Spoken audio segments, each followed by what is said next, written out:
அங்கு அகிராவணனுடன் கடும் போர் நடந்தது.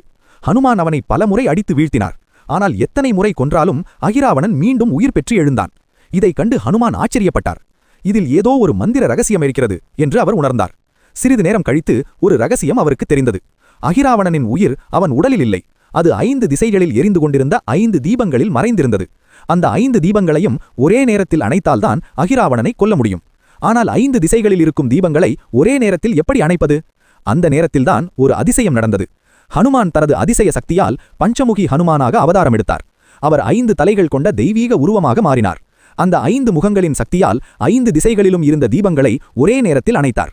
அந்த நொடியில் அகிராவணனின் சக்தி அழிந்தது. அவன் இறுதியாக தோற்கடிக்கப்பட்டான். பின்னர் ஹனுமான் ராமா மற்றும் லக்ஷ்மணா ஆகியோரை பாதுகாப்பாக மீட்டு வந்தார். அந்த நாள் முதல் பஞ்சமுகி ஹனுமானின் சக்தி உலகம் முழுவதும் புகழப்பட்டது. அதனால்தான் இன்று வரை பேய்களும் பிசாசுகளும் பஞ்சமுகி ஹனுமானின் சக்தியை பார்த்து பயந்து ஓடுகின்றன என்று புராணங்கள் கூறுகின்றன. வீடியோ பிடித்திருந்தால் லைக் செய்யுங்கள். கமெண்டில்